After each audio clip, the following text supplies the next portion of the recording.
All right, everyone, welcome back to Hockey Prospect YouTube channel, or if you're listening on audio, welcome back to hockeyprospect.com podcast channel. I'm Jérome Bérubé. I'm joined by Brad Allen for today's special episode. Hey, Brad. Hey Jerome, how are you doing? I'm doing well. We have a special episode today. We're gonna preview the 2024 World Junior Hockey Championship. So we're gonna focus on the draft eligible prospects that are gonna play in Sweden for 2 weeks. So Brad and I will go through every team and we're gonna talk uh about 10 plus prospect that are gonna play in the tournament. Just a heads up, we're recording on Monday, December 18th, so not every roster has been finalized. So I think some team have about two or three cuts remaining. So it's possible some of the lesser known prospects that we're going to talk about might get cut, but anyway, you get free info, so why complain? So let's start, Brad, with Canada. They have one prospect to watch, and he's really good. His name is Macklin Celebrini, most likely the number one pick in this year's draft. I'll let you start on Macklin. Okay, yeah, Macklin Celebrini. So last year was a little more interesting right at the top because you had Bedard, but then you had Michkov, Fantilli, and Carlson, and it was like, okay, how fast is Bedard going to separate himself? And it turned out the U20s I felt was the defining tournament that really he launched himself in the stratosphere, and the rest were two, three, four in terms of trying to figure out their ranking. It was number one was decided by Christmas, is essentially what I'm saying. In Celebrini's case, I feel like the number one's been decided within the first week of the season. Like I just feel he's ran away with this real quick. There's some fantastic prospects in this draft, even in the top 10, 12, but there's nobody's gonna catch this kid. To give some perspective on his pedigree and upside, I feel like he's better than Adam Fantilli at the same age. He's a smarter player than Fantilli. He's just as well rounded, if not more so. I think he's better defensively. Plays a complete 200-foot game. He has fantastic energy. He's physical, but he has nonce to his game. He knows how to actually pay attention to detail. He knows how to create space for his teammates. He knows how to operate within a system, and he knows how to make his teammates better. So there is nothing missing. He's almost boring to me because he's too good. That's where we're at that stage where it's like, okay, just he's one and whatever. But I say that the last time I said that was Rasmus Dahlin in the redraft. He's not even number one right now. So maybe I should catch myself and wait it out a bit. But Celebrini is absolutely the most important component of Team Canada. And rarely do I say this, but I really feel Team Canada is a straight up underdog in this tournament. This is not that strong a team.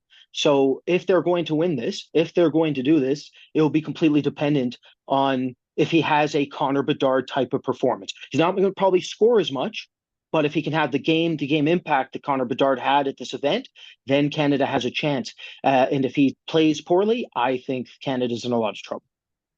Yeah, I agree with you. I think the race for number one was like it took one game, one first game of the season I saw. I think they were playing Bentley at Boston U, and he was phenomenal. And I think I wrote in one of my report, if you have a chance to see Boston U this season play in college hockey, go for it. They're worth the price of that admission. Like Celebrini, and you have Lay Knutson also on the team. They're a really fun team to watch. And I think like Brad said, and he's gonna have to have like a major impact on this team for Canada to win gold. Even last year with as good as Bedard was, it was not an easy tournament for Canada. Like they almost lost against Slovakia in the quarterfinals. Adam Gajan was just so good in that game. So they're gonna need, Celebrini to really have like a big impact. I think he will. Like the camp in Toronto, where I was talking with Mark Edwards, and Mark was saying, he was the best player in camp. And obviously, some player didn't play all the games. The one that, the roster was, you know, they they knew in advance they were going to play. They didn't play them against the CIS team, but I expect Celebrini to have like a major impact in that tournament, and I'm curious to see who he's going to play with. Looks like Jordan Dumais was one of his winger in camp, so that could be an interesting combo. Dumais is a really good playmaker, super intelligent, lacks some speed though, so we'll see how the lineup shapes up. You know, on December 26th. Um, Czechia, interesting. They have two first-year draft eligible, Adam Jiricek and Tomas Galvas. So maybe Brad, let's start with Jiricek, who has not, this has not been a very smooth season for him. He got hurt, I believe, late November, a pretty big hit. It looks like it was a concussion, but like I don't have the official word on that. But looks like he's ready to go for the tournament. But like I said, not a super smooth season so far for him. It's been a bit of a struggle in the men's league over there. But you saw him last year at the U18. He was really good as a underager. I thought he was good at the Ilinka, but there's some part of his game that are missing, including his shot. His shot is probably one reason why maybe his offense has not, taken the next step. Um, and a bit of a slow start for him. Actually, you remind me of this a few weeks ago. His brother David had the same kind of a slow start to his draft season. Um, so I really think this is a huge tournament for him to a bit, bounce back from an average start of the year. What's your take on him so far? I'm with you. I feel it's average, but you said it. You look at his brother. You got to give him time. The thing that stands out to me is he's better than his production indicates. He's not producing. He didn't produce at the U20 level when he was sent down. He hasn't produced internationally that much. You look at him in Czechia, in Extraliga. He's been up and down in terms of his consistency, but there's a lot to like. He's got a complete package. He's well rounded offensively. To Jerome's point, when you look at where he lacks a little bit. Definitely velocity on his shot is one area. So it's one of the reasons he's not overpowering goalies on the power play when he gets set up for a lateral one timer, for instance. So that's one of the reasons he's not scoring. But the big thing for me is like his brother, his skating is not where you want it to be just yet. But like his brother, who's now developing Columbus, his skating's getting there. We feel that Adams can too. So it's one of those situations where it's wait and see. But I also think this is a massive tournament for him. As you said, he got injured. We don't know what it was, but it looked really bad. It was not a good hit to take. He was basically blindsided in open ice. It looked like a really bad hit. So you hope that he's over that hit and he's coming in fresh to this tournament and he does well because there's a lot of draft eligibles this year. I feel like this tournament is very important for, and he's right at the top of that list. Yeah. The one other Czech defenseman that is on the same age group as him is Tomas Galvas, who was they're very opposite on the ice. One is Galvas skating is probably his best quality. He's also very small. He's about 5'10", 150 pounds. So not a huge guy. Tough one to to see this translate to the at the NHL level with at that size. But he does have the skating and he's pretty smart. But I think you and I have talked about this before, but maybe the skill level is not where it should be for a guy of his size. It's tough. If you look at last year's draft, you had guys like Gulialiev, Molendijk, smaller D, but their skating was really good. In Molendijk case, it was phenomenal. but they have superior skill level that Galvas has. So it's tough to rank Galvas that high, but I would argue that he might have outplayed Jiricek in the two tournaments so far this season. What's your take, Brad, on Galvas? My take is we're going to be perceived as dinosaurs and that we should leave the industry because we don't have them ranked higher. So like, okay, so I feel like this is a good opportunity to explain like why some smaller defensemen we just don't have as much time for as you'll see publicly or in the nonsense general consensus rankings that you'll see publicly. So the big thing with smaller defensemen for us is if you're going to be that small, so what Jérome said, you gotta be unbelievably dynamic. You know, we just mentioned it with Celebrini's teammate, Montreal's prospect, Jérome Helmy. What's his name again? I can't remember off the top of my head. Thank you. And then you look at players like Hughes, right? Like Quinn Hughes. You need to be absolutely dynamic at that size in order to be, for us, a perceived first round pick, right? Um, the biggest issue with this kid, I've watched a lot of them now. The biggest issue is actually not his defense. You know, he actually defends relatively well, even in league play for his size at this age. He can keep larger players to the outside. He knows when to skate. He's not defensively unaware. Like if you okay, so for instance, you contrast him to Zane Perrick, right? Zane Perrick legitimately doesn't know when certain types of offensive plays are being generated around him, right? He doesn't see plays unfolding. That is not Galvas's issue. So there is some good there on the back end when you try to project him as NHL pro, but his execution rates aren't very good.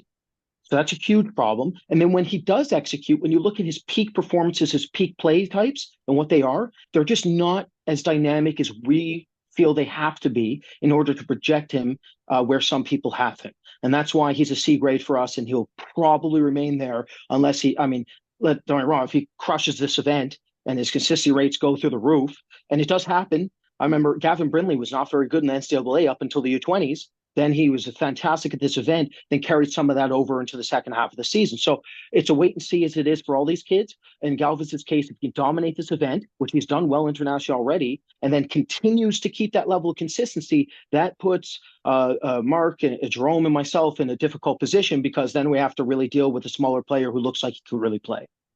Yeah. Also, like you you look at him, and you look at the NHL playoffs. There's not many guys that look like him that end up being like very successful for NHL teams in the playoff. If you just look at the last few years, like and unless we absolutely like didn't do a good job scouting his talent level, we don't see a guy that's going to be a difference maker offensively. Um, so that's and like Brad said, the defense is fine, but he's still going to be there's going to be a limitation of what he can do at the NHL level at his size. Doesn't mean he can't play, but to rank him like in the first round, it's really, it's not going to happen for us, at least for now, unless he goes on like Brad said, he has a fantastic tournament. Maybe we can talk about it in January, but as of now, it's not really the type of defenseman that we like to rank too high in a draft. And I want to quickly mention there's another defenseman on this Czech team, Tomas Cibulka, that plays in the queue. It's his third year of eligibility for the draft. I think there's a decent chance that you might hear his name called this season for the draft in Vegas. Saw like his first year in the queue at 17 was he was not much to say about his first season. He was better last year, and then he's been one of the best defensemen in the league this season. He's an average size, about 6 feet, really good skater. He was really good in August. There was a Four Nation U20 tournament, and I saw him there, and I said to myself, this guy is gonna probably have a really strong year in the queue. He was very noticeable with his skating and offensive skills. So, and So that's a name maybe to keep an eye on at this tournament. He might start getting some draft buzz in the second half of the year, and I'm pretty sure he's going to get traded in a queue to a better team. So he is playing for Val, which is the second worst team in the league, and they have been in the bottom of the standing in the queue for every single season he's been in Val. So he has not been, lucky to play on a at least a good team. Um, Moving on to Finland, and Finland is the team to watch if you want to watch draft eligible player at this tournament because they have a lot of them. So we're going to start with a goalie. Brad, you will love talking about Eemil Vinni, one of your, I don't know if I want to say favorite, but he might be your favorite as far as entertaining goes. I was going to say favorite is a strong word choice, but entertainment value is definitely there. Eemil Vinni. So in a podcast I recorded on Hockey Prospect, I talked a bit about this. I'll mention it briefly, which is that he's a very interesting goalie in the sense that he's reminding me a little bit of a goalie that actually burned me to the ground. It's actually my screensaver on my phone, so I remind myself how hard this is every day. That's Jakub Skarek, where Jakub Skarek looked really good at 16. And then because of that, I got really excited for his draft season. And then he performed horribly internationally. And I was like, I don't care because I loved him at 16. And he's a lifelong lesson as a result of that. Emil Vinny's performed better than internationally, though, than Skarek, which is one of the reasons I bring it up. But in terms of development curve, one of the strangest I've ever seen in a goalie. At 15, he's playing up in U20 Sardu. That is incredibly rare for any goalie. And then when you look at his performances, it reminds me of a similar situation to his fellow Finn and a forward in Atu Ratu, who's now a Vancouver Canuck. Atu Ratu is slated to be a potential top 5 pick in his draft. Things obviously didn't work out that way, and he started to peak early in his development. That is the question mark with Emil Vinny. Is he just a freak athlete and he just is what he is now and he's already peaking, or is there a lot more development to be done? I think I hope to get some answers at this event, a little bit of that, but I don't know. We'll see if he actually plays. But if he does play, what you should look for is a phenomenal athlete who's hyper reflexive, who's prone to putting himself in bad spots. He's a goalie who works basically the opposite of Jesper Wallstedt or this draft's Pavel Moisevic, where they let pucks come to them. They usually are not the result of why a goal goes in on the initial shot, where Emil Vinny can definitely put himself in a bad spot, and then what should be a routine save no longer becomes one, and you're dealing with chaos all over the ice, which was what Jérome was discussing when they had entertainment value, because he can definitely fly around in the crease a lot. So he's been better in Mestis recently, which is the second tier pro league in Finland for our listeners. But it's very difficult to grade his game to game consistency in a league like that because Finland as a whole has this issue with goalies. The shot volume is not a lot. And when you have a reduced shot volume, you usually have a reduced amount of high danger shots that you get to actually assess as a scout, which is exactly the issue I have with any Finnish goalie. It's the issue when you have Russian goalies who come over to Finland, like Daniil Tarasov, Vadim Zarenko initially, so they can get used to a smaller quote unquote field of the game because they deal with traffic, right? That traffic usually clogs lanes. It usually leads to a reduced shot volume. So it's going to be very interesting to see if he plays. If he does play, I hope he gets a ton of shots. I hope he goes Adam Guyan 101 so I can get a lot of volume and figure out what he actually is. Yeah, in a funny way, like I was, when I watch him and he's so athletic and he's so like it almost looked like when Marc-Andre Fleury is playing really bad. This is almost like a very poor version of this, but it reminds me of like sometimes some goalies have too much athletic ability, which makes absolute no sense for me to say this, but they're so completely out of position, they're too aggressive. And one thing about Vinny that I've noticed watching him in different tournaments is um I don't think his team is very confident when he's in the net. Like he doesn't, some goalies are, let's say Carey Price. The teams is super confident playing because they know what they're getting out of their goalie. Vinny is like it's like he might make the best save of the night on one sequence, and the next sequence he's gonna, give up a really bad goal. So I'm really high on goalies that gives their team confidence, and I have not seen that from Vinny, honestly, like the past 2 years. But he's such a good athlete that maybe at some point he's gonna figure it out. But he's not there yet. And I'm like you, Brad. I'm hoping he gets some playing time over there. I don't know if that's gonna I don't know if that's gonna be the case. The second player out of Finland, and that's one that we didn't really expect him to be on that team 3 months ago, 4 months ago, is Jesse Pulkkinen. Um, he's one of the best stories of, as far as like development curve that we've seen this year. That's a 6'6" defenseman that played junior in Finland last year. Didn't really, you know, well, he went undrafted last year, first of all. Didn't really produce, and then comes back this year and just destroy the Finland Junior League. I think he was close to 2 point per game as a defenseman. A bit of not exactly something we see every year in Finland. And now he's playing full time in the Liga, and he's doing really well. He's an interesting one. Very poised, very very poised with the puck. Sometimes too poised. He is not afraid of anything. He's a really good puck handler. Not afraid to try to beat pretty much every single player on the ice with his puck skill, his stick handling. But there's something about this player. To me, there's a very good chance that after this tournament, a lot of people are going to talk about this is a potential first round pick. His progression, but also his how quickly he adapt to playing in the Liga this season. From a guy who came out of pretty much nowhere last year, has been a really nice surprise. And 6'6" defenseman with really good puck skills, very good poise.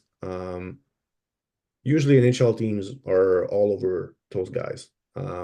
He has some, and he's not, he's 6'6", and I mean he's not Liam Biscoe, but he's not afraid also physically to finish his it and move guys around. So very interesting player, very interesting story.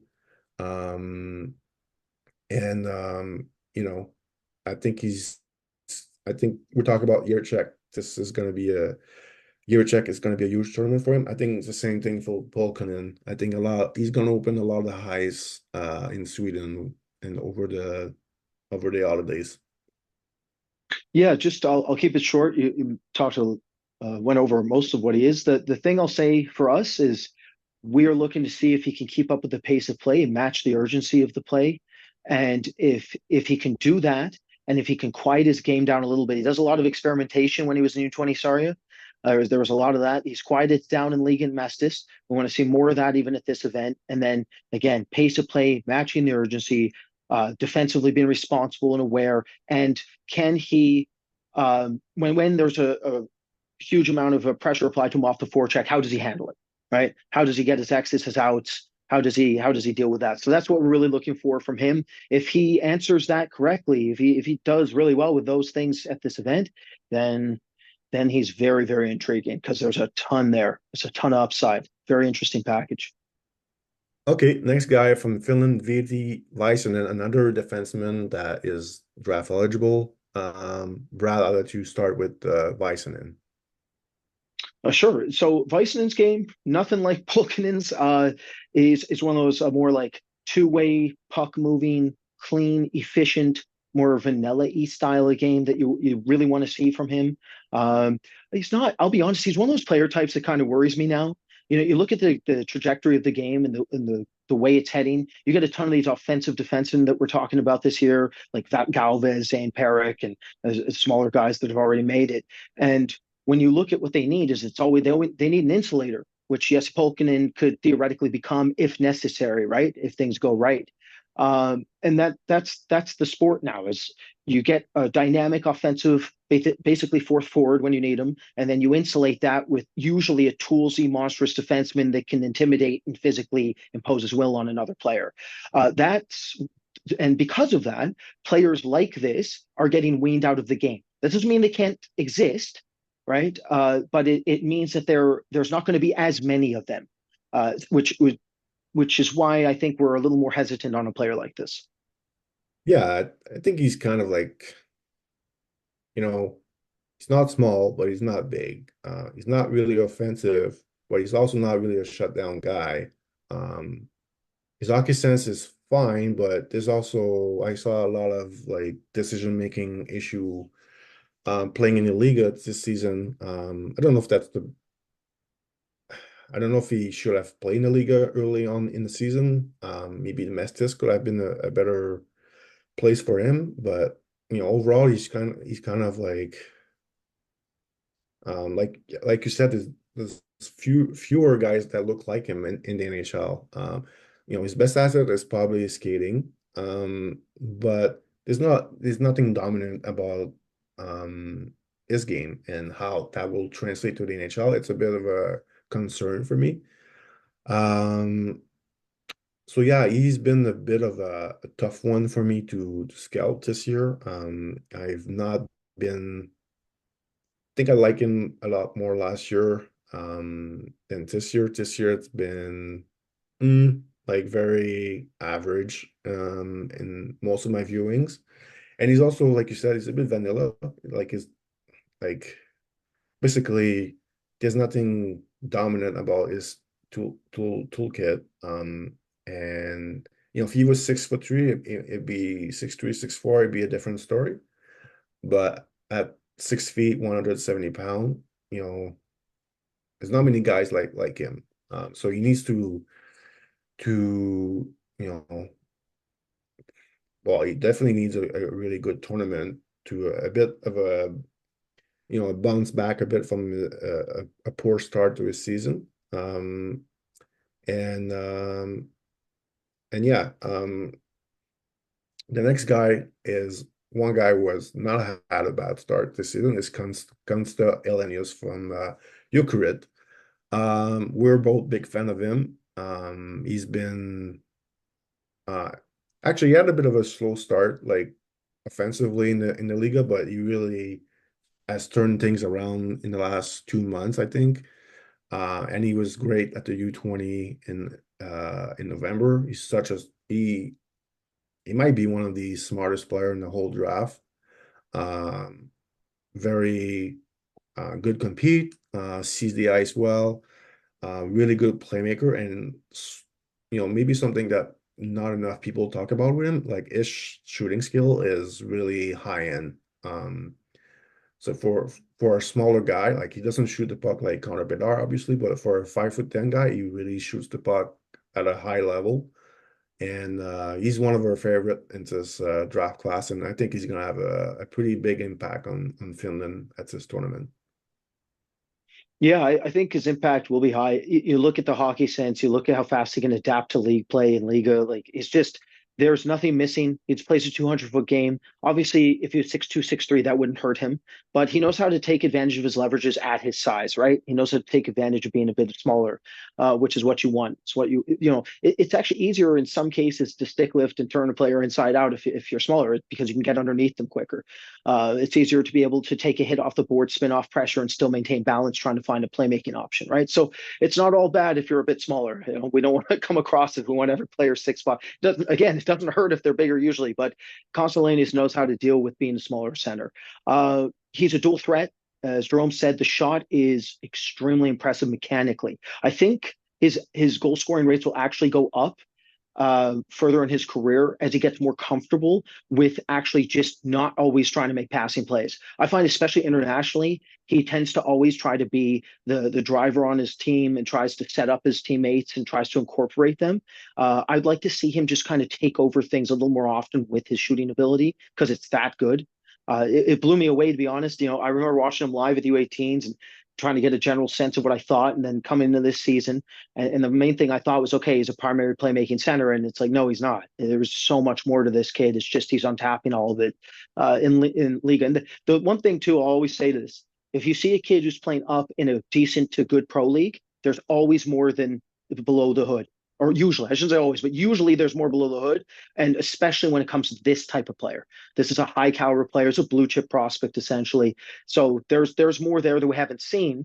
I want to see if he can draw that out the U20s. And the other thing I'll mention about him is he's built for North American ice, despite being a bit smaller. He's got that Marco Rossi quality where he's thicker, and he has no problem taking contact. He has no problem absorbing contact. He has no problem giving out contact, and knows how to do it pretty well too. So this should be a huge tournament for him, and he should be pretty dominant. I wouldn't be surprised. I can't wait to see how he does when we match up like him versus Celebrini theoretically. It'd be very interesting to see them together.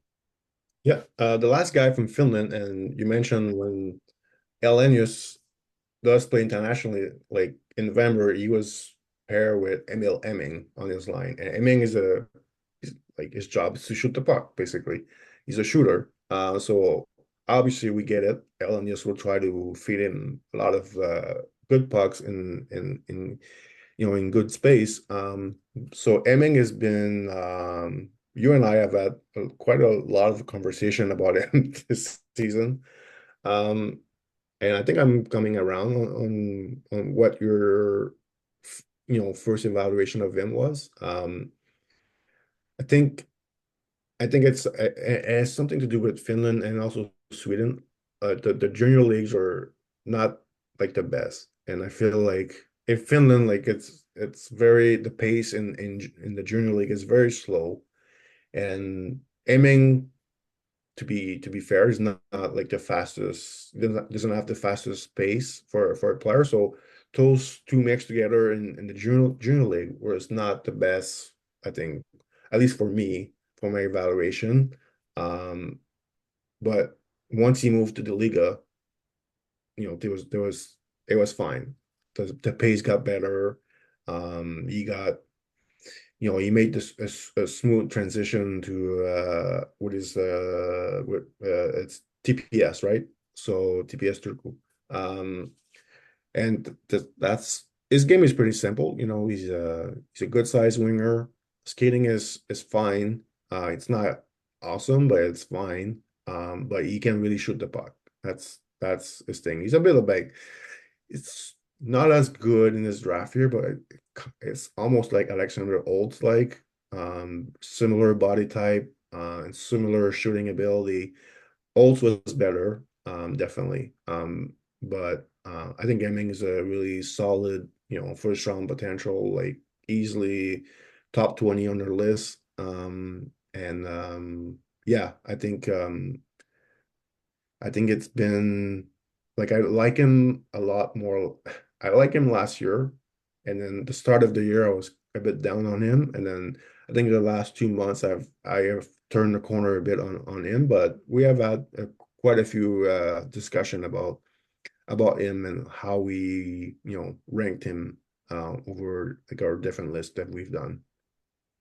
Yeah, he's a difficult evaluation because the high end version of these types of players is like Philip Forsberg, and then there's like Alexander Holtz, and then the low end version of these players are players that never play. So it's like the spectrum is there's risk here, right? You're dealing with a complementary sniper, and usually what you need for them to be able to hold at the NHL levels, they either develop a 200-foot game, have an ancillary skill set, or they become a dual threat. Right? Philip Forsberg has done all those things. That's why we're talking about Philip Forsberg. Alexander Holtz is starting to rev up his pace of play, which was one of Hemming's issues earlier in the season, right? So it's about, can he maintain that pace that's an NHL level when you're going north-south and transitioning constantly, especially in a system like the Devils, right?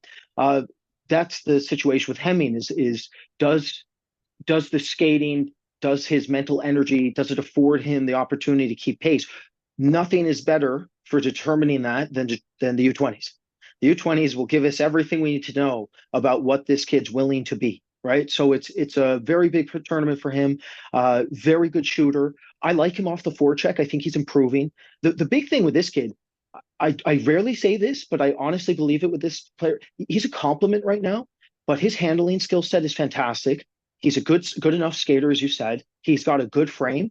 I think if he can learn to protect a puck and quiet to just maintain poise, I feel like there's an opportunity for him to drive possession at a much higher rate than he currently does. I wouldn't mind seeing if there's a bit of that starting to develop. It hasn't yet, but could that start at the U20s? Could it start after the U20s? That's one of the questions I have for this player long term. Because if he does show a bit of driving potential that hasn't really been there, but theoretically is there or could be there, then there's real opportunity for him. Yeah. Germany is up next, and they have one player. I have very limited viewings on him, so I'm not gonna comment too much on him. But I remember him from the Elinka tournament over a year ago. But Paul Mayer, defenseman, plays a bit in the DL this year. So Brad, I'll just let you go on him. Sure. So he plays an Adler Mannheim system. For our listeners, that's the same system as Tim Stutzle came from. It's a high-end system. They have money. They have a good rank. They have good everything. So this player, one of the oldest players in the draft, which stands out to me because this is the youngest draft I can ever remember. So anytime I see an older player for the draft, September birthday, after September 15th, he's September, I think, 28th off the top of my head, it stands out. But he's 6'2". He's his actual listing, which also stands out because no players their actual listing. They're always usually an inch or two shorter, unless you're Victor Nushiv and you decide to the 5-inch rule. Decide to be decide you're 6'2" when you're actually 5'10" and a half. But yeah, so he's actually 6'2". He has a good frame, solid foundational skating base, not an explosive skater, but mechanically he's fine, good posture, coordinated, what you look for in terms of being able to defend in transition. Can keep players to the outside in league in the DL already. But the core aspect of this kid and the reason I think he gets drafted is the same reason I thought JJ Moser was going to get drafted. But I think Janis Jerome Moser showed actually more offensive potential at the same age. But going back to what I was about to say is his puck retrieval skill set's fantastic. This is a very inventive and creative puck retriever. When forechecks attempt to hem him in or put him in a position where he only has one option, he will find a way to get himself a double option or triple option play. And that's what you want. You want a player to show some creativity. You want to show dynamic evaluations. You want to see him process the play at the speed necessary to be able to bring that skill set up a level. He can do those things. So he's very vanilla at the line. He's very stationary right now at the line, but this goes back to the fact he played last year in against men as well. So he's playing the DL too. He's playing the DL. What happens is you get the Marco Casper effect when that happens, which is there's usually more untapped offensive potential. It takes them longer for it to be drawn out. Now, is he ever going to be? I'm not saying that he's some sort of dynamic player is ever going to draft it near the spot where Casper is. That's all I'm saying. I'm just saying when you look at a player who's 16 and they're playing pro, it takes longer for whatever their offense is to draw out. So we need to spend more time, even though he's older, to see if he can draw out a little bit more of his offense. And where should you do that? Well, you do it against your own peers. You do it in your own age group internationally. He hasn't shown it yet. I've watched 4 games of him internationally already this season. Hasn't shown it yet, but hopefully he shows a bit more at this event because the base is there, and I'd be very surprised if he's not at least a draft. Moving on to Latvia, I'm going to start with Eriks Mateiko. He plays in the queue for St. John. We're at the Christmas break here, and I don't think anybody that follows the queue would have predicted that he would have a better point per game ratio than Maxim Massey. So it's been quite a unique season in the queue for the draft eligibles. Mateiko, this is his second year in the queue. He plays for St. John. He played at the U18 last year. I believe he was Latvia captain at last year's tournament. Huge kid, 6'5", 210. At his size and where he scores his goals, he's gonna get drafted. I could make a very easy prediction that 80% of his goals have been scored from 5 feet for the net. I think I like players that really understand their role. I think he understands his role that he's going to score goals around the net, 5 feet for the net. He's the guy he's gonna bother the goalie on the power play. That's his game. He's got other value. I think he's a pretty good penalty killer. He's got a really good stick. He works hard. Um, he's got to improve the skating a bit, but for a 6'5", 210-pound, 18 years old, I think it's not too bad. Still, he's got to work on it, but I've seen worse. Let's put it this way. He's so the transition game is probably a bit where he's lacking a bit right now.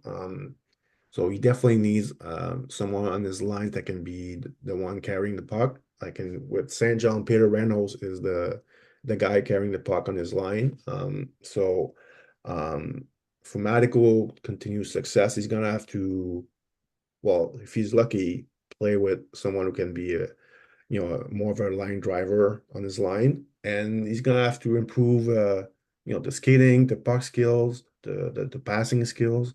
But he's an interesting one.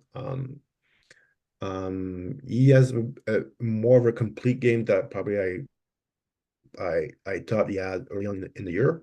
And he's making good progress with St. John. Not a good team. So he's not, Peter Reynolds is a good Q player, but outside of that, he's not playing with like a star-studded lineup over there. So the second player from Latvia is Kristers Urbanovics, Brad.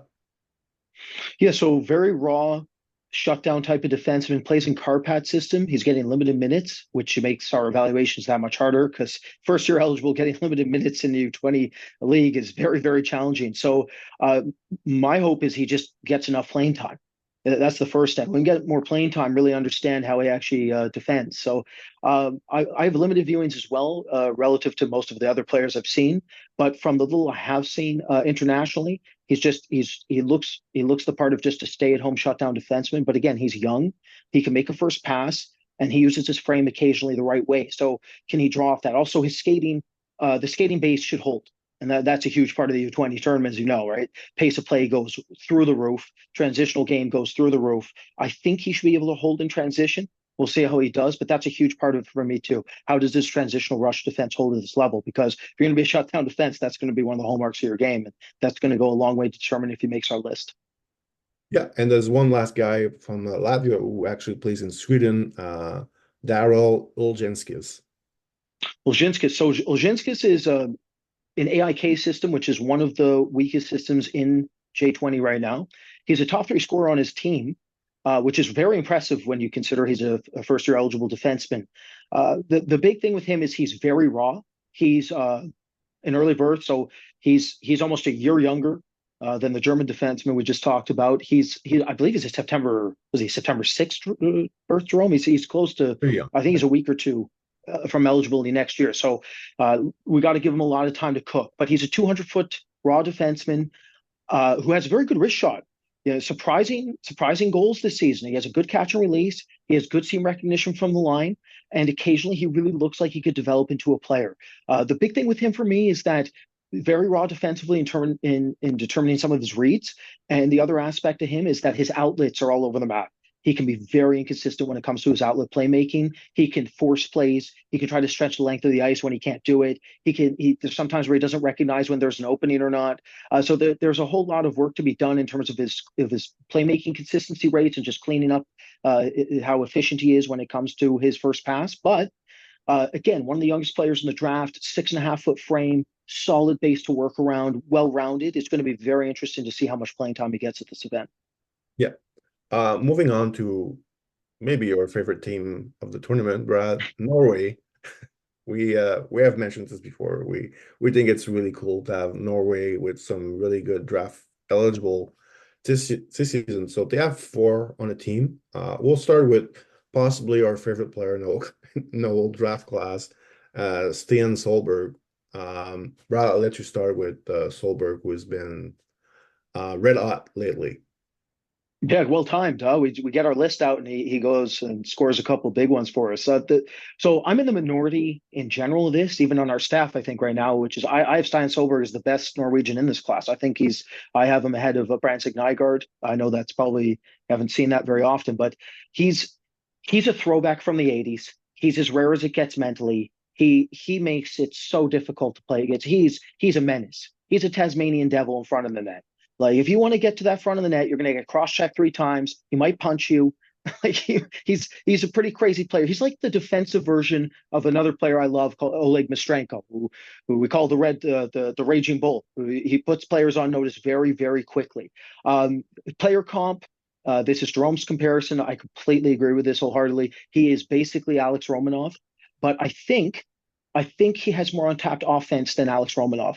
And one of the main reasons I think that is because Alex Romanov would sometimes fail to use his lateral agility. He'd remain too stationary, and he'd fail to find his playmaking options that at a high rate, specifically in his draft year, where I feel Stian Solberg's already ahead from that perspective. So I think there's a little more untapped offense. And when you look at his defensive ability, it projects to be bordering elite in the qualities you look for when it comes to playoff hockey specifically. You want ferocity, you want tenacity, you want the hit rates to go through the roof, you want players to be put on notice, you want players to be uncomfortable, and he can do all of those things. The big thing for Stian Solberg at this event for us is retrieval rates, and you're going to hear us say that a lot because they really matter. And for Solberg, there's no different. We really want to see if his hockey sense can hold here at the U20 tournament in terms of being able to process the forecheck correctly and do it correctly. So if he can, then I feel very solidified with my interpretation of him. Where if he fails in that regard, then maybe I got to eat some crow or eat some pie here and throw him behind Brandsegg-Nygard.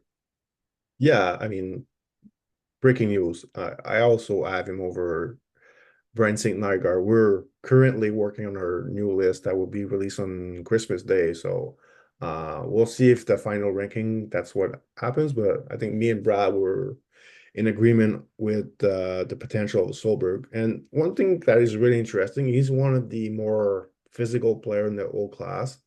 Um, he took 3 penalties in 25 games this season, which is kind of insane when you actually watch him play because it's tough to find a more intense, more in your face type player in this class.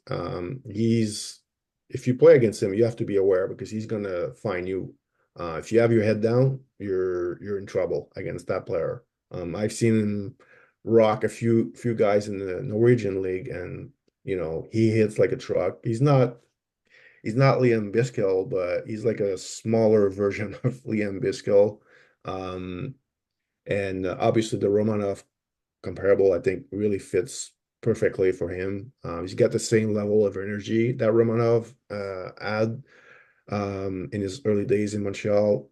Super energetic, and I think his skill level is underrated. I'm I early on in the year, I was thinking more. I feel he's probably going to be like a good number 5D, but the more I watch him in the past month and a half, more I think the top four potential is there to, we have to take this seriously. So that's why on my personal list, he's been moving up because I more and more believe that there's a chance he's a top 4D when it's all it's all said and done. So an interesting player. We mentioned him, Michael Brandsegg-Nygard. Not that he's been a disappointment. Maybe we overranked him, at the beginning of the year or last year, but this has not been a fantastic season for him. I think he's playing in the second Swedish league, and it has been a bit of a struggle for him to really make an impact in that league. He's one of the older player in the draft. He's a late birthday. Physically, he is ready for the pro game, but he has not made a huge impact in that league. Physically, he has. Like he's one. I don't know what's in the water in Norway, but I feel like every player from Norway that we've scouted are really tough to play against, and they are, in your face type player. Nygard is that, one of the first game I saw this year, he had on the same shift, I believe, like 3 big hit, one big reverse hit, and if people know me, I love players that throw like Peter Forsberg like reverse it. So he's definitely an easy player to like, but the skill level, the passing game, of this player has been a bit of a letdown this season. I still think he shoots the puck well. I still think he's got like decent ends, but it's gonna take a lot more than what he's shown so far for us to rank him high and to project him as a top six. It's just not in the not in the it's not happening for him so far. Another player, this tournament is huge for him. He is he should be his team best player, at least offensively, and with Solberg on the back end. So yeah, huge tournament for him. And maybe somewhat of it's time for a bit of a bounce back, performance from him after a bit of a slow start. Even in the Sweden Junior League, it's not been, we saw him last year in that same league, and we don't see a lot of progression. You like to see progression from year to year, and we're not really seeing it so far from him. So we're definitely gonna keep our eyes on him at this event. Third player from Norway, Mathias Dehli. Brad, I'll let you go on Dehli.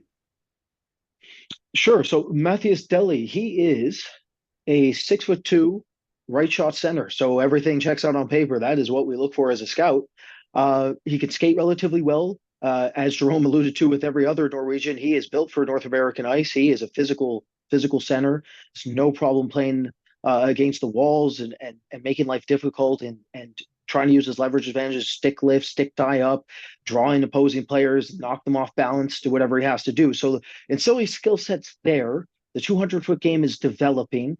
There's a grittiness and determination to him. So those check out. The big question mark with this player is how much offensive potential is actually in his game. And I don't mean, is there enough for him to be a top six forward? What I mean is there enough for him to actually translate as a depth center at the NHL level? And my answer to that is right now, I have no idea because he's been mostly injured. He's only played, I believe, 10 or 11 games now. And there's a lot of games where he's not getting to touch the puck too much because he's on the worst team in the league. So he's on the worst team and his minutes aren't great and he doesn't have a lot to work with. So occasionally he'll do something where I go, oh, that's what I need. Like he'll do a double clutch holding play where he's poised and he finds a lateral option and threads a pass through traffic. I'm like, that's the play I need to see from you. Or occasionally he'll have a high end shot where he looks and finds the right seam and shows velocity and good mechanics. I'm like, okay, we got a base to work with, but it's inconsistent. So this is an enormous tournament. As you mentioned with Brandsegg-Nygard, where I totally agree. I think this is a massive tournament for Brandsegg-Nygard. I think Brandsegg-Nygard right now is arguably the most overrated player in the draft. I would characterize him as a scout killer because you look at the frame, you look at the competitiveness, you look at what he can do along the boards, you look at his puck protection skill set, and you go, oh, and the skating mechanics and shooting mechanics, you're like, that's a player. And then you start peeling the layers back, and he's not a very smart player. He's showing a lot of problems with his intelligence on the ice. So with Dehli, that's not the case, though. With Dehli, he's showing intelligence, but he has not shown enough of offensive threat to justify putting him too high in a ranking. We have him as a C grade right now. This tournament will be massive for determining what we do with him on this next list for obvious reasons, or not this list, but the one after this, because this will be the first one really you ever get to see him against his own age group. Yeah. There's another Norway defenseman that we're quickly going to mention, Ludvig Lafton. Brad, you have seen him more than me, so I'll let you just talk quickly about him. Sure. So Ludvig Lafton, he is a pleasant surprise. That would be the way to characterize him. 6'1", solidly built defender, skates relatively well. There's some coordination catch up he needs to do. Hopefully by the end of the season we see, but he's more of a 200-foot defenseman that his game is based off his poise. He does not mind staying in possession, regardless of pressure, and he's done pretty well with that. And the difference between him and the German, I keep forgetting his name. Jérome, what's the German we were talking about earlier? I'm so old right now. This is doing new lists like slows me down so much. It's so hard to keep up with everybody. Paul Mayer. You know what? It's not Russian enough for me. That's why I've forgotten the name. So Paul Mayer's game at the line is stationary shooting vanilla, right? This kid isn't that. This kid shows poise. He shows lateral agility. He shows the ability to sidestep. He shows the ability to use lateral cutbacks in combination with his handling. And he uses off looks. So there's deception that's incorporated within his skating base, that's incorporated within his exaggerated postural fakes, that's incorporated within his hands. And what does that mean? It means that there's an interesting raw foundation where he can be a lot more than just a shot at the line. And if the defense holds, then you get yourself maybe a 200-foot player. I am very interested to see what he looks like at this tournament. I think for sure he's a draft. I'm going to make sure he's on this next list we got going here. There's a lot of interesting untapped potential with this kid. Yeah. Moving on to Slovakia. One player I'm going to mention, because I've seen him quite a few times this season, is Peter Repcik. So he's a bit like Cibulka that plays in Vador. He's a third-year eligible player. He's from the same hometown as Juraj Slafkovský. They're both childhood friends since they were 6 years old. This is a player who came to North America at 17, but maybe it was too soon for him. He was drafted by Lethbridge, went there, things didn't work out. They cut him. He went to Cape Breton in the queue. Things didn't really work out. Then he got traded to Charlottetown. And then, so the interesting part about him is that he played in last year's World Junior, and he was a really good player for Slovakia. I believe he was tied for first in scoring for the team. And for people that follow the queue, they didn't really know much about him. Like he came to the tournament. I believe he had like 10 points in 25 games with Charlottetown. So people didn't really know much about him, and then he was really good at that tournament. So that kind of opened some eyes on him. He had a good second half of the year. So he had 6 points at the tournament. He finished the year with 22 points in his last 30 games, season and playoff with Charlottetown. Over the offseason, he gets traded to Joinville, and he's been their most consistent forward this season. I think he almost has 20 goals right now. He's closing on 40 points. So a really nice story. He's a hardworking forward. He's got a really good shot. He's got good hands. He was really good on the PK in last year World Junior. That's one thing I remember a lot about him, was his play on the PK. He's a pretty complete player. The skating is a bit, average, and obviously, he's 19 years old, so he's a lot more he has developed a lot more than if you compare to like the 17 years old in this draft class. So that's always the challenge you have when you're ranking and you want to draft older players. So you really have to know the backstory of those players. Sometimes it's just a late bloomer. Sometimes there's a switch that turns on for, as far as like, sometimes it can be about their off ice, how hard they train in the off season, or it can be like the skating really improves. So you really have to do your homework on those older players. So I think he has a chance, decent chance, maybe be a late pick in this year's draft. I mean, if he's fantastic at the World Junior, I think he's going to open a lot more eyes. So he's an interesting one. There's also another Slovakian, and he's the youngest player in the whole tournament, Luka Radivojevic. I'm a bit struggling with that name. But I remember his dad Branko was a good player in the NHL. Luka is completely different than his father. He's a small puck moving defenseman, smart. He's about 5'10", I would say. He's playing in Sweden with I believe he's with Orebro system. He's a 2007 born. I believe he played 1 or 2 SHL game already. So, and Slovakia, they don't have a lot of really good defensemen in this year's tournament. That's probably the weakness of their team.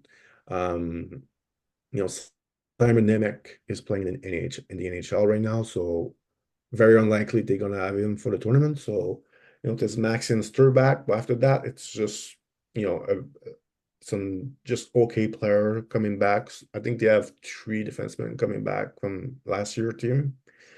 So I think Luka might get some pretty good ice time. I saw him in November at the U20 tournament in Czechia, and he was playing 25 minutes a night. So I'm kind of expecting him to be at least probably run their power play with Slovakia. That was his role on that November team. So I don't know how much you've seen in Brad, but Not much. not much. Well, you're gonna have a pretty good chance to see him coming up in a week. Um, moving on, Switzerland, Leon Muggli. I'll let you talk about Leon Muggli, who has been, red hot in the past month for his team. Yeah, we messed up. That's what we did. We messed up big. So sometimes, you get an initial impression of a player, and again, it goes back to what scouting is. You got to wait and see. You got to keep watching. You got to keep updating. You got to keep go back. Doesn't matter if the kid looked a certain way for 2 or 3 or 4 games. Wait a couple months, go back and see if there anything has changed. Because, well, for us, when we first saw Leon Muggli, we saw an average sized defenseman with an average or so skating base who was doing a whole lot of nothing. He was there, and it was impressive that he was already up in the National League, and he was at least holding. It didn't look like he was out of place, but he wasn't doing anything to showcase a skill set that had us excited about him as a prospect.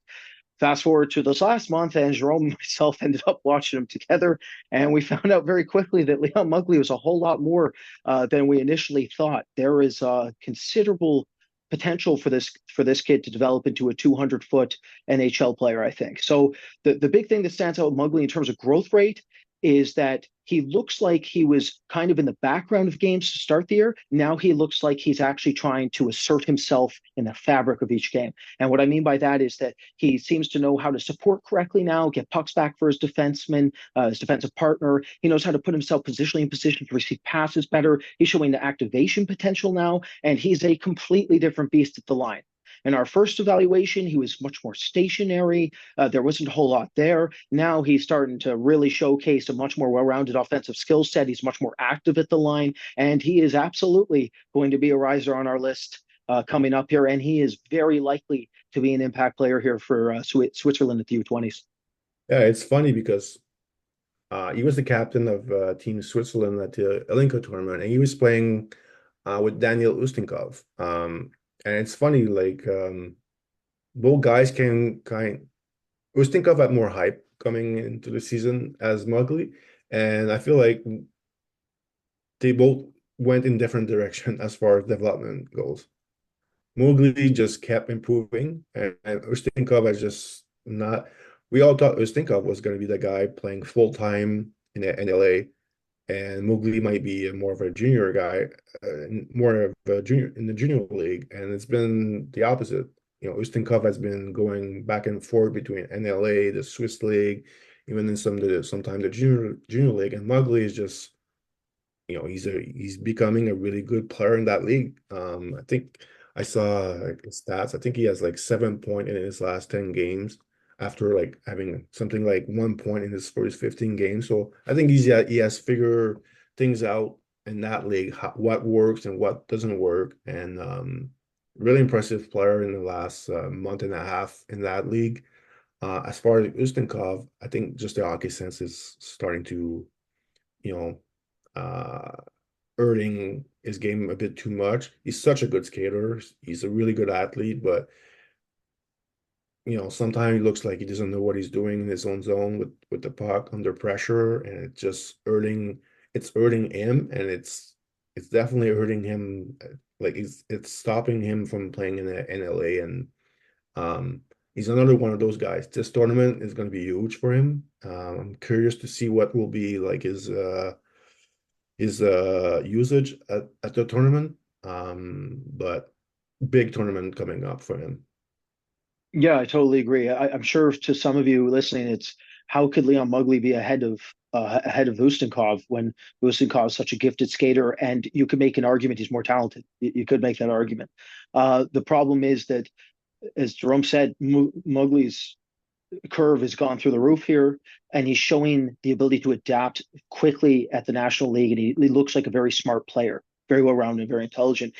Daniil Ustinkov is making glaring issues, glaring problems all over the ice in terms of just decision making. His decision making's been all over the map. And one of my big issues with Ustinkov right now, and this is huge for the U20s, I look forward to seeing it. I don't like his defensive pacing. I don't like how he defends. I think for a smaller defenseman, the way we do it here at Hockey Prospect is the larger you are, the more range you have, the less you have to play at a higher pace, right? You can use your range, you can use your size, and just because when you're bigger, obviously conditioning plays a factor, right? Unless you're a freak athlete like Keandre Miller, it's going to play a bigger factor. So for us, the smaller defensemen, they better keep a pace like Galvas has. You know, Galvas keeps a heck of a pace, at least defensively. Ustinkov doesn't, and that's a huge issue. So let's see if he can increase his pace here and hold it.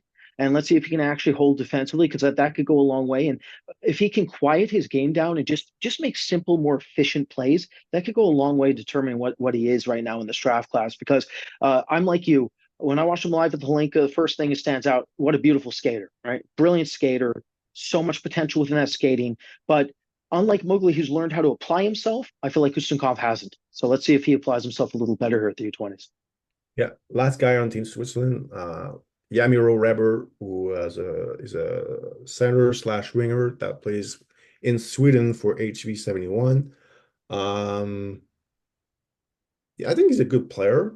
I just don't know how much that's gonna translate for the NHL. He looks more like a guy that's gonna have a really good career in Switzerland, or Sweden, or wherever he decides to play. But I have a hard time projecting him for the NHL. That's why he's not been on our list, even though like he's not playing awful in Sweden.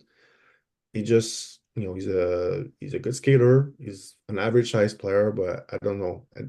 I don't. I think he's a bit too plays too much on the outside, I feel, and not he's not one of those players that I think this game will translate well to smaller highs and obviously the NHL. Yeah, good European pro. Plays the game stylistically. This is not a talent comparison. I do not think he's no Austin, but stylistically, he works very similar to Austin. Likes to control the center of the ice when he's in transition, likes to feed off his passes to his teammates. Very slippery. He's small, he's diminutive, but he takes advantage of that with his edge work. He's difficult to read at times with his skating. But in terms of like actual potential for the NHL, it's limited. It's limited. Yeah. We're now with Team USA, and we have one player remaining, Zeev Buium.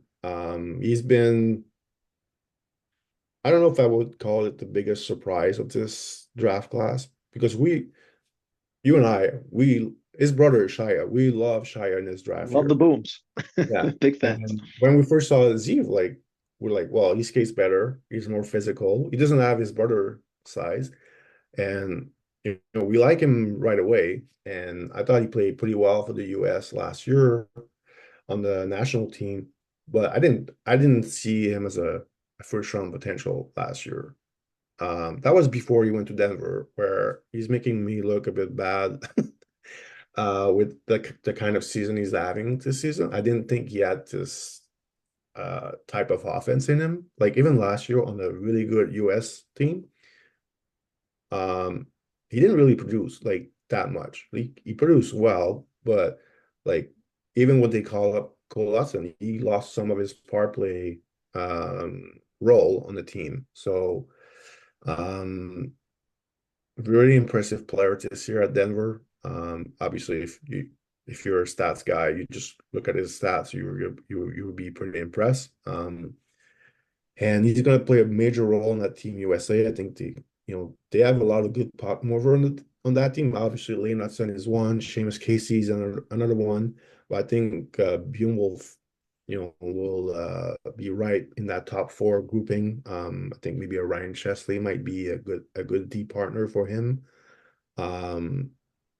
Very impressive player. Very much better than what I gave him credit last year, and that's a lesson all scouts have to learn, is you keep watching those guys, because they will improve or they might not improve, but you need to be aware of this. So if you think you have a player figured out, that's error number one, because players will always, evolve as the year progress, and really impressive season so far by Buium.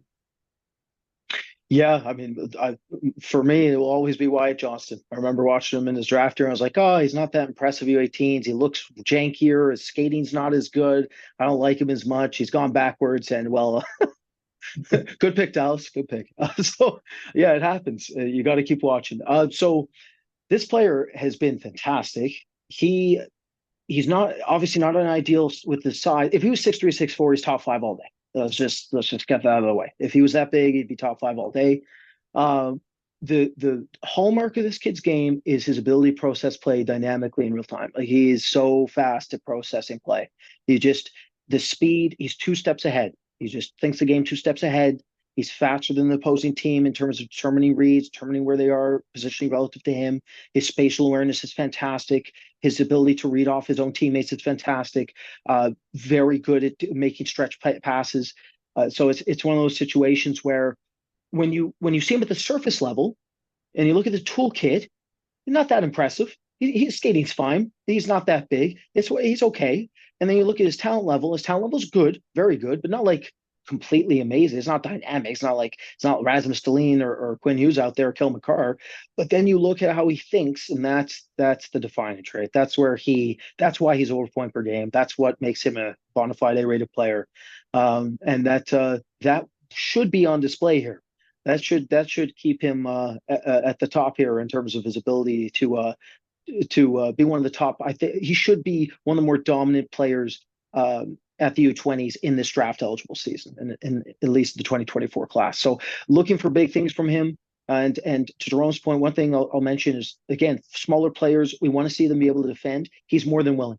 Very physical when he needs to be, very tenacious, high energy, high pace of play, should project to hold. So those are the things that stands out about him, and he should have a dominant U20s, I think. Yeah, and he's also going to play on a really stacked team. You look at their forward group, it's really impressive. Like, the top three line is a bit ridiculous, to be honest. And their defense, like, they have a lot of good puck mover, as I said. So I'm curious to see what their power play is going to look like, because they have a lot of option forward wise on the back end too. Like, Leonardson is really good. We all know that. Seamus Casey also really good. So there's a lot of option, but I think Buium is gonna, like you said, I think of all the draft eligible player, he might be the one who has like the best, best tournament. Um, this is gonna wrap this episode. I hope you guys enjoy it.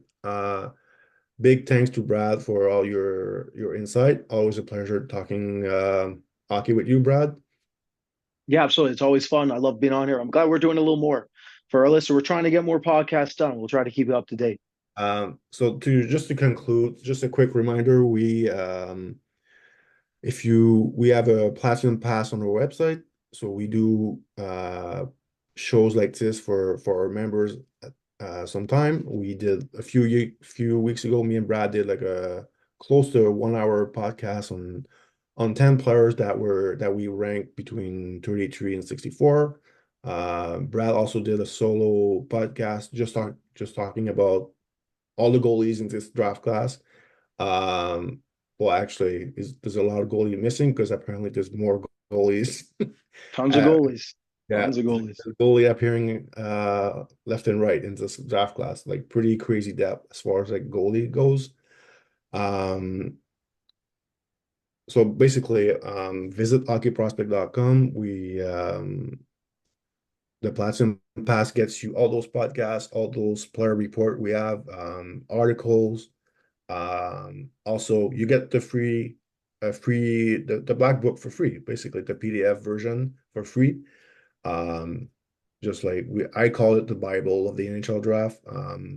So we put a lot of work in that, and you get this PDF version free with a Platinum Pass. So We really appreciate it if some of you actually subscribe to our website. And just for more details, check out hockeyprospect.com. And also, you can subscribe to this YouTube channel.